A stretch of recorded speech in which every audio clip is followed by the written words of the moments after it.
Sixers win! Sixers win! Yeah! Remember, guys, in 2024, with the way that this season started, we celebrate every single 76ers win. And the 76ers are now, correct me if I'm wrong, 3-0 when Tyrese Maxey, Joel Embiid, and Paul George start and finish a game. Which is funny because they've started more games than that and not finished because somebody always gets hurt. But when they start and finish, we are undefeated. It is Saturday night. It is the first game. It was the first game of a 5-game West Coast road trip for the Philadelphia 76ers. So it starts in Utah at 9:30 p.m. Eastern time over here on the East Coast. So it is right now 12:30 a.m. in the morning, and I am recording a post-game podcast. So just for that, do me a favor and hit the like button one time. There's 167 people in here live right now at 12:30 midnight on a Saturday after a Sixers Jazz game, and that is what we call sicko behavior. That is why we are the Sixers Sickos.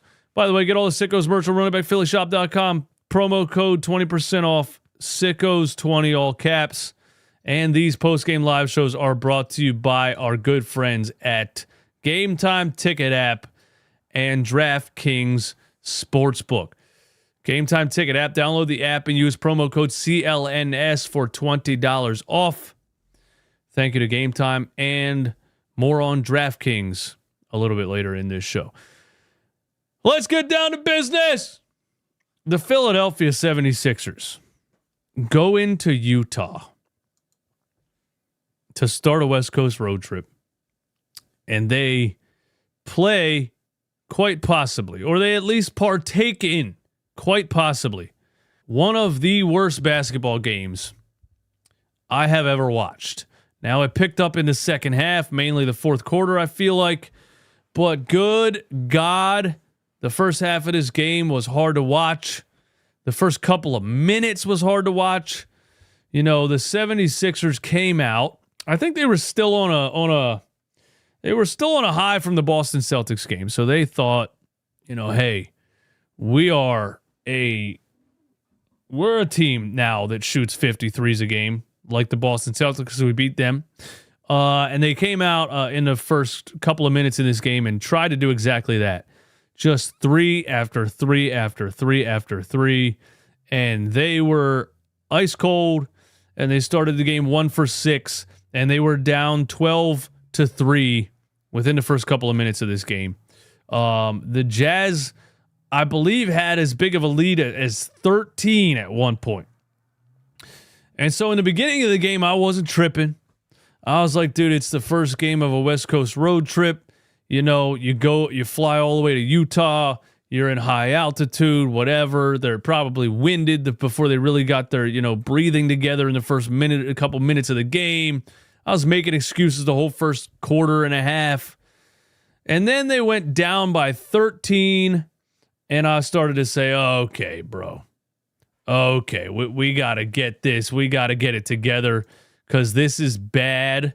And if this gets worse, they're going to mess around and lose this game. I never had the Jazz are one of those teams that you never have a fear that you're actually going to lose the game. And I really kind of predicted it as it turned out. A lot of people probably predicted it, that they're going to mess around and go all the way down to the wire and end up winning by the skin of their teeth. And that is exactly 100% what happened in this game. Now, when the Jazz were up by 13, there was a run that the 76ers made in the second quarter that changed the course of the game. So call it high altitude, call it, I don't know, not being ready to play, whatever it is. But, you fly out there. It was pretty obvious. The Sixers looked winded in the first quarter. They looked bad. And it took them until the second quarter to really figure something out and get some kind of rhythm and get something going. And it was that Tyrese Maxey featured lineup in the second quarter, the same lineup that was killing the Boston Celtics, that had Nick Nurse holding, Embiid and Paul George out until 4 minutes left in the fourth quarter of that game. The same lineup again in the second quarter of this game. It was, first it was a Paul George featured lineup with Kyle Lowry and Reggie Jackson on the floor together, which is insane, but it's the 76ers roster right now without Jared McCain, and I don't know what their plan is at the trade deadline, but this oldest guys on the floor at the same time is just, it should be illegal. It should not be a legal thing to do.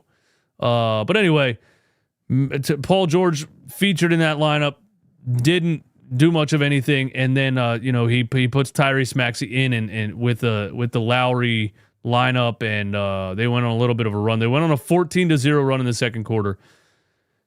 That ended up changing the course of the game. And then it happened again in the second half, It happened again in the second half. The Sixers went up by 10-ish. They start the third quarter, and I'm noticing, a trend or a pattern here by the Sixers and Nick Nurse, as there is a gigantic stink bug on my desk. I'm noticing a pattern here. Oh my God, bro. Where are these mutants coming from? I'm noticing a pattern here in the third quarter, which is, they come out in the third quarter. It seems like Nick Nurse tries to force a Paul George featured lineup right off the bat. And it's the same thing they did against Boston. It didn't work. He tried it again tonight. I understand trying to get Paul George going and trying to, as you go through the season and are going to get towards the playoffs, you want to figure things out and get some kind of rhythm and have Paul George and everybody gain some chemistry together and know where they want to be and what lineups work and what lineups are going to be the most effective. But so far, these is that why they call them stink bugs, man? Because they, oh my God. So far, these third quarter Paul George featured lineups have been absolutely dreadful. And they immediately blow a 10-point lead. And we're right back on the seesaw with a team that is 7-23. And, then the fourth quarter comes around, and it was really, I feel like, the same pattern of things as far as scoring goes. Maxey in the fourth, Nurse kind of waits until 7 minutes left to bring Joel Embiid back. So the first half of the fourth quarter is Tyrese Maxey lineups. Tyrese didn't pull away with that lineup like he did in the second quarter. Didn't pull away with that lineup like he did against the Boston Celtics. And then Joel Embiid comes back in and helps the surge and helps the 76ers push ahead again. Should have been an easier win than it was. Came all the way down to the final couple of possessions. It felt like a game that wasn't ever going to end. There was 3 coaching challenges in the last minute of the game. A game that started at 9:30 p.m. over here. It's already midnight, and I got 3 coaching challenges in the final minute. It's just some weird things happened throughout the entire game. Joel Embiid, was kind of playing like finesse most of the game. We were talking about it in the live stream about dude, it's Walker Kessler, it's Johnny Potter. It's Drew Eubanks, all of these dudes, the Joel Embiid that I know would have put all 3 of these dudes inside the rim in the first quarter. He just kind of the first 3 quarters finessed it, jump shot here, turn around, fade away, 3-point attempt, this and that. And then in the fourth quarter, when it got kind of dicey, and it was like, okay, we're shooting too many threes or we're playing too finesse, so we need you to get physical. Joel Embiid came back in with that final couple of minutes left, and I don't know if Nick Nurse, got in his ear a little bit and said, hey, go in there and get physical in the paint and put this game away. And Joel went in the game, immediately went right at, Walker Kessler and went right at Drew Eubanks or whoever else was still in there in the fourth quarter and started getting some buckets under the rim. And help put the game away. Tyrese Maxey some final free throws. I just felt like the game was so odd.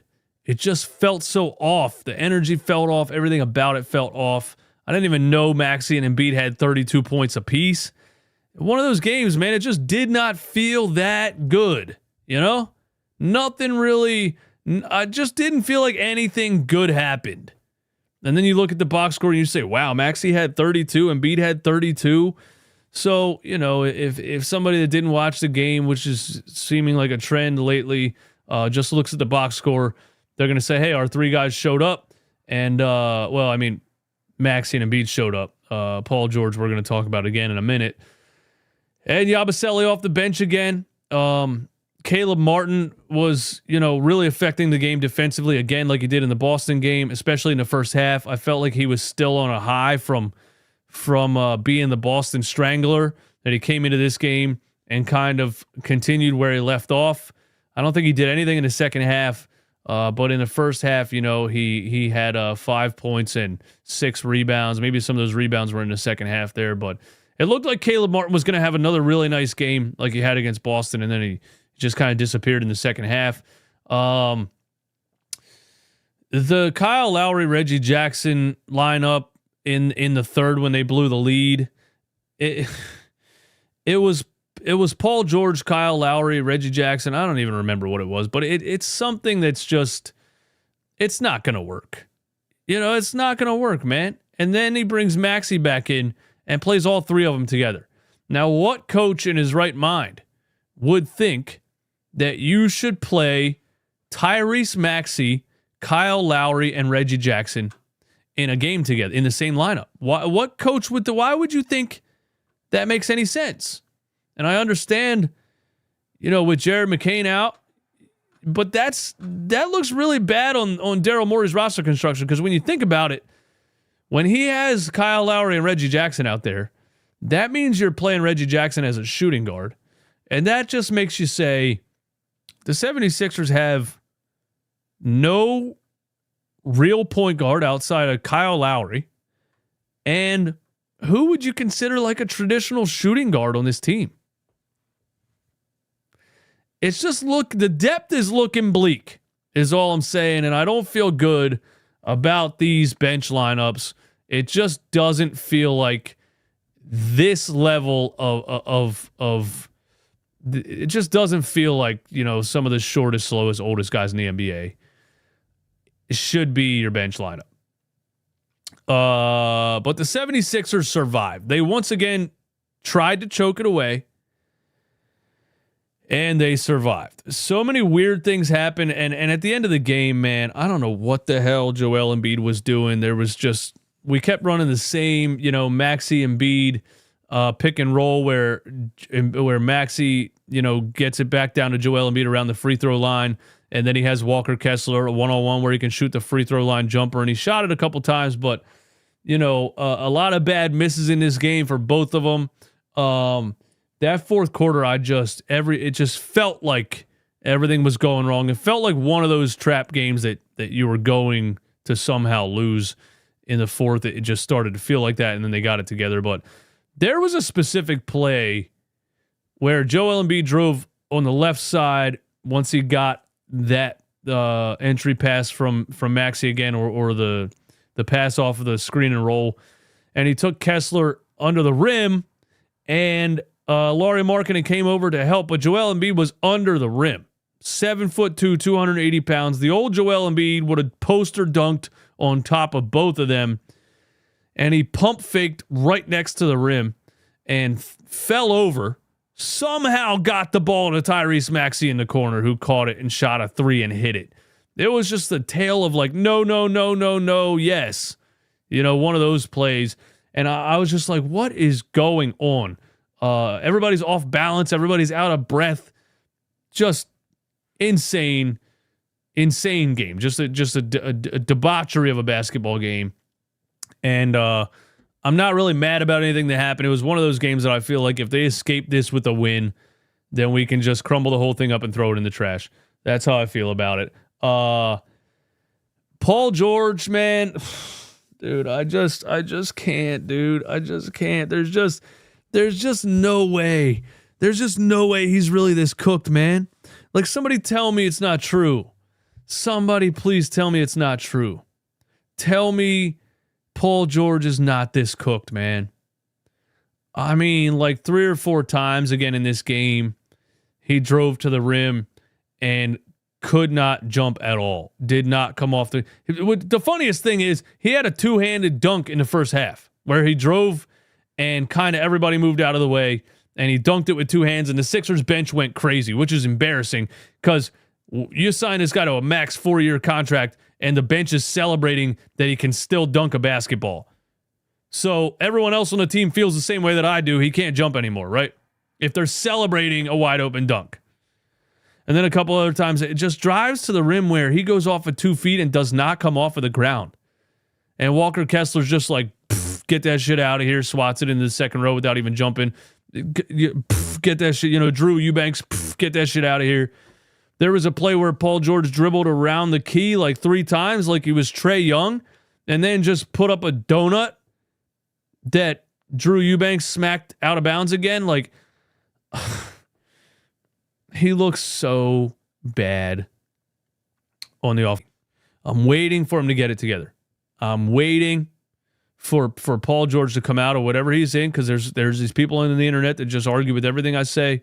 And if I say it on Twitter or Instagram, whatever it is, they defend him. You don't even watch games. It seems like you don't even watch. Just tell us you don't watch it without telling us. And clearly you don't watch Paul George play if this is what you think. And I'm like, I'm watching him play. Are you guys? I don't think you guys are watching him play because I'm just reacting to what I'm seeing. So I'm waiting for him to come out of it, so these people can be right. And he just keeps doing the same thing, really. He actually kind of keeps looking more cooked game after game. But,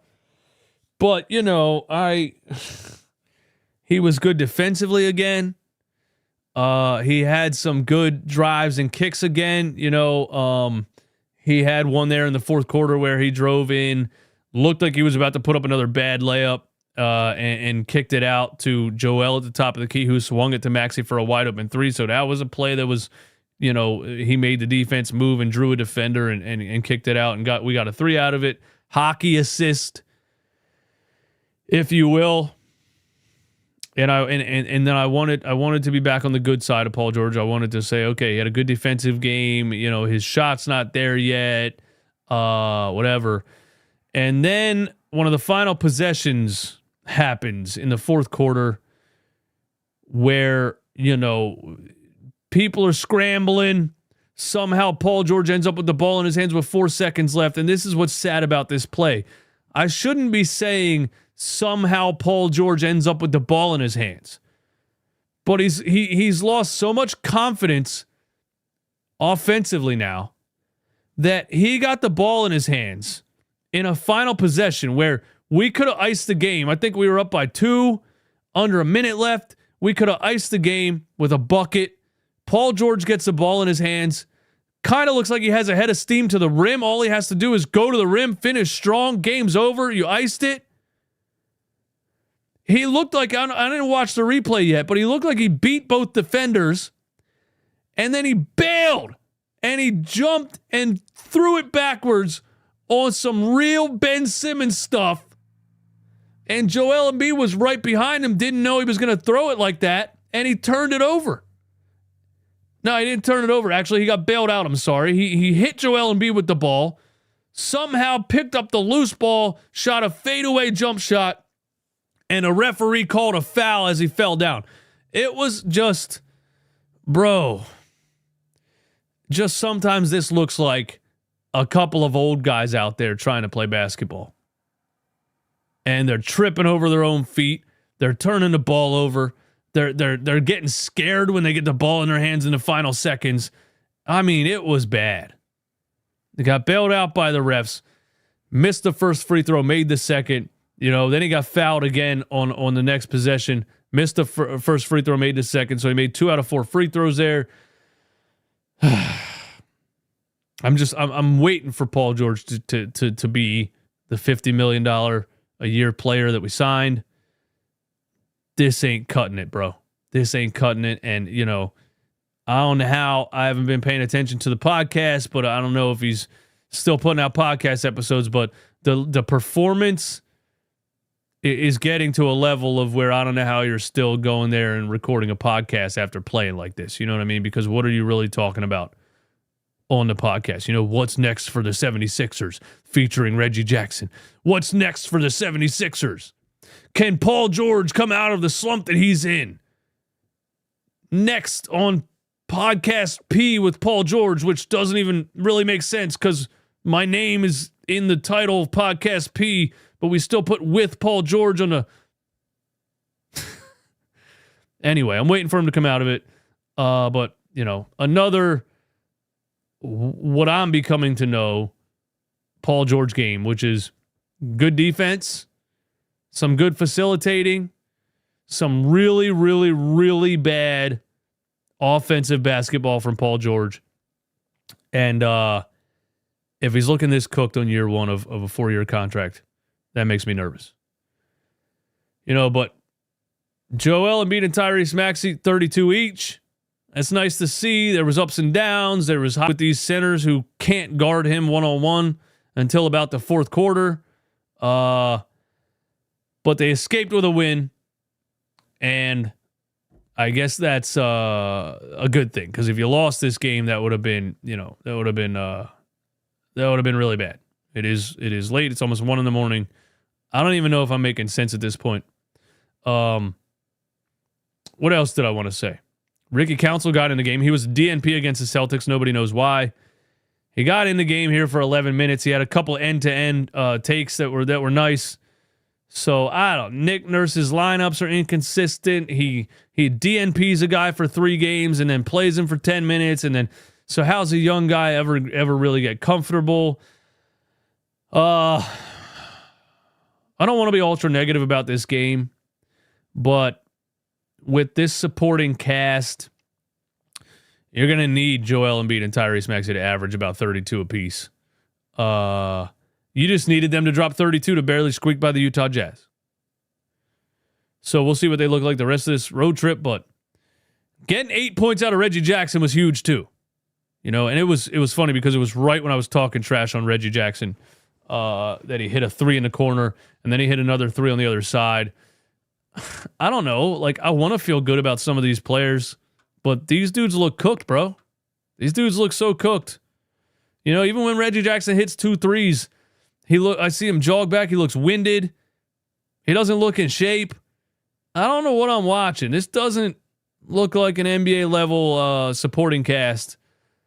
And so, if you're ramping up Joel and him and Maxey have and get consistent games like this, and Paul George is a little bit better than terrible, Daryl Morey's going to have to do something drastic very soon with the assets to get somebody on his squad, because this supporting cast is going to get absolutely demolished in the playoffs. I think that's my take on everything. I'm going to get to the chat here in a second, but first I got to tell you about DraftKings Sportsbook, official sportsbook of the NBA. It's the most wonderful time of the year for getting in on all the hoops, football, and hockey action at DraftKings Sportsbook. In the season of giving, we're being gifted college football and basketball, pro football and basketball, and pro hockey too, almost 24/7. And here's a gift for all new customers. Bet just $5 and get $150 in bonus bets if your bet wins. Download the DraftKings Sportsbook app and use code RUNITBACK. That's code RUNITBACK in all caps for new customers to get $150 in bonus bets if your bet wins when you bet just $5. Happy holidays from DraftKings. The crown is yours. Gambling problem? Call 1-800-GAMBLER. KSL 1982. Thank you for the super chat. Thanks, Eastwood, for the night game recap. Appreciate you, bro. Run it back, Philly. Sickos. Hashtag sickos, man. This was a real sicko type of game. And it's hard to watch these games this late, man. It really is. It really is, man. Super chat from Mufasa. DJ, it's Mufasa. I emailed you and still haven't received a response back. Are you taking calls today? I don't think I was gonna take calls, man. It's late. It's 1 o'clock in the morning. I think I'm about to get out of here soon, but I am gonna hang out in the chat for a little while. So, throw your takes in the chat, man. I'm gonna sit here and read the chat before we get up out of here. Paul Michio, tune into Podcast P's podcast tomorrow to find out. What's next for the Sixers? Will Paul George come out of his slump? Tune in to Podcast P to find out. Michael Jordan is in the chat, apparently. Michael Jordan says, give the man time to gel with the team. Your status players are finally playing together. He is trying to find his footing with the framework of the championship team, not the Tyrese Maxey or Embiid.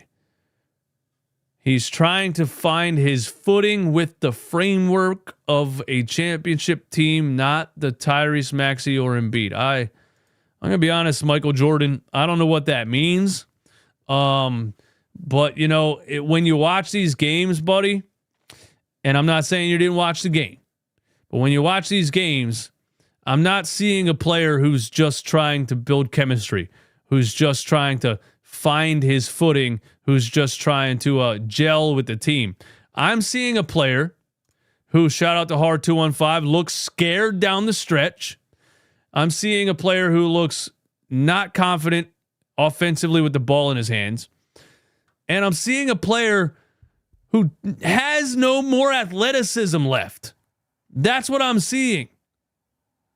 I'm seeing a guy dribble into the paint and try to jump and not come off the ground.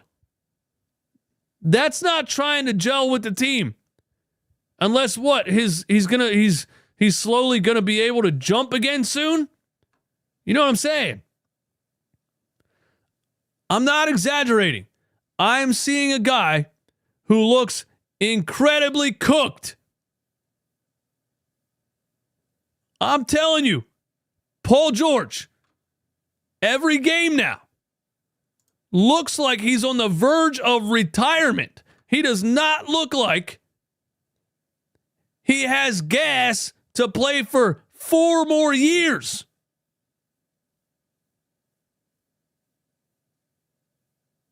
And look, man. Look. I tweeted this the other day. I said, because James Harden is having a pretty good season this year. And there was an article where it was like James Harden is getting the most sleep he's ever gotten in his life as he approaches 35 years old and starts to take his sleep schedule seriously. That's an honest thing that somebody wrote and that James Harden said. Which is embarrassing because I was saying that when James Harden was playing for the Sixers, that he's out till 5 a.m. partying. That's why he looks like a 57-year-old man on the court. It's absolutely true. You can't play hungover when you're 35. You know what I mean? It doesn't work, bro. I'm 38. I can't even hardly drink anymore. My hangovers are so bad. It's bad. And that was James Harden last year. But anyway, my point is, James Harden started to take it seriously this offseason, got his diet together, and probably decided, I can't, I'm going to be retired soon if I don't start taking this seriously. Paul George, on the other hand, Podcast P. I don't need to take anything seriously. The Clippers don't want to pay me. The Sixers are going to pay me. I'm going to sign that. You're embarrassing yourself, man. You really are. What you look like on the offensive side of the ball is not somebody who's just out of sync. I'm sorry. You look washed. And you look like you don't put any effort into maintaining your athleticism and physical fitness in the offseason. And when players approach 35, 36, 37 years old, it becomes really clear who still puts in the work and who doesn't. You see LeBron James still playing when he's 40. That's an anomaly, but it's also because of the work that he puts in physically. You see Steph Curry still out here doing what he does. And it's because of the work that he still puts in. Every day and every day of the offseason, he still puts in that work. That's why he's still doing it. And then you go and you see a guy like Paul George, 34, looking like this. Doesn't look like you're putting in the work, buddy. Looks like you're paid and in the shade. If Paul George doesn't pick it up, the Sixers are in big trouble.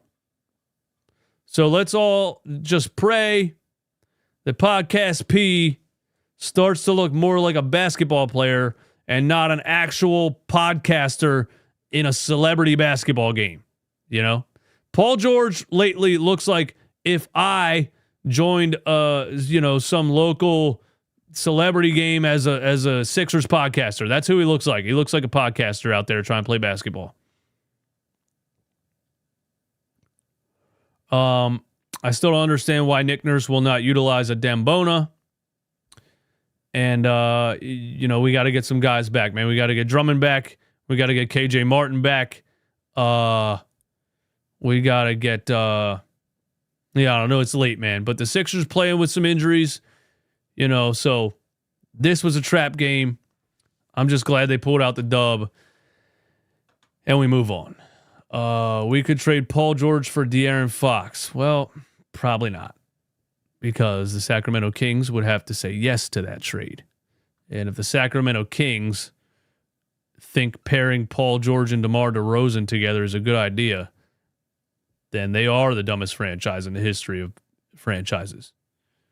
You want to tell me Paul George deteriorated after playing 74 games last year when Leonard didn't play at all?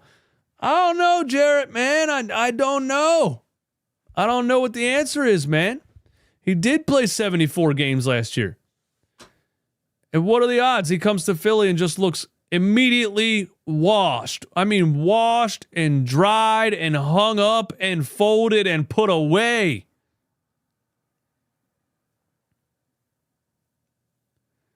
So there's some good things going on. They're getting these guys back on the floor together. Obviously, Maxey and Embiid combining for 64 points is a good thing. And there's some bad things. And it's the supporting cast, the inconsistency of the lineups from Nick Nurse, and Podcast P. Yeah, I think that's all I got, man. It is 1:07 a.m. Thank you guys for hanging out with me. Kawhi Leonard played 68 games last year. When? Where? How? Are you being serious? I thought he missed the awards cutoff. Kawhi Leonard ain't playing no 68 games last year, bro. Nah. I ain't buying that, bro. Nah, I ain't buying that, bro. We're looking that up, bro. How many games did Kawhi Leonard play last season? I mean, you were close, actually. Kawhi Leonard played in 64 games last season, missing the award cutoff by one game. 64 is actually a lot more than I thought Kawhi Leonard played last year. Jarrett, you said Paul George realizes he's the third option? Paul George does not look washed? What do you mean? He knows his position? Bro, y'all gotta... Bro, you gotta stop, man.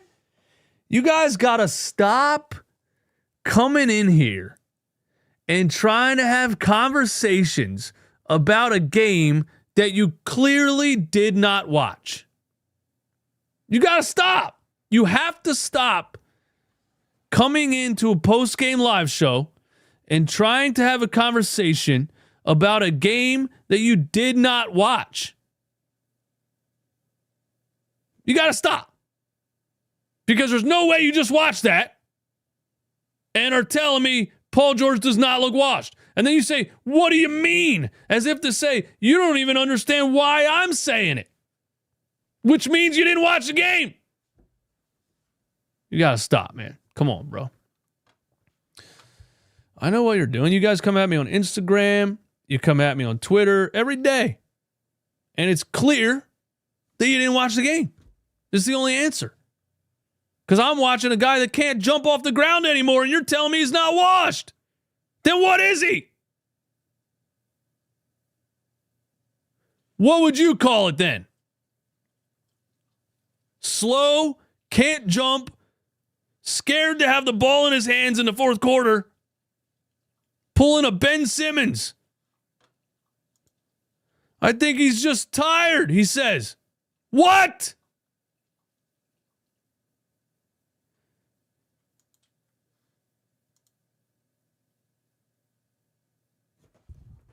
Ahmed, do you understand what you call a 34-year-old player who looks like he has no athleticism left and looks tired in a basketball game? What do you think the word is? What do you think the word is? What do you think the word is that you would use to describe a 34-year-old player who looks tired in a basketball game? What do you think the word is that you should use to describe that player?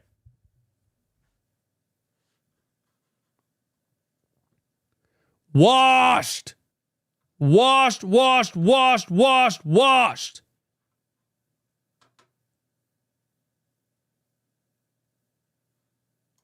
No, I'm saying that you're tired, not PG. What the What the Bro's tripling down. You're going to triple down on this? You are digging, bro. You're digging yourself into the middle of the earth right now.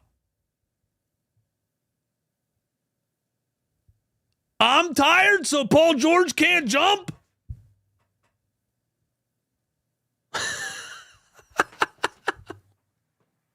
Stop, bro. Stop. But thank you. Thank you for these comments at the end of this show, because that was a lot of fun. And it's all in good fun, and it's all love. But next time, watch the game, okay? All right. Hey, man, listen. I'll see you guys on the next one. Run It Back Nation. You guys are sickos. It is 1:00 in the morning. I'm out. Peace.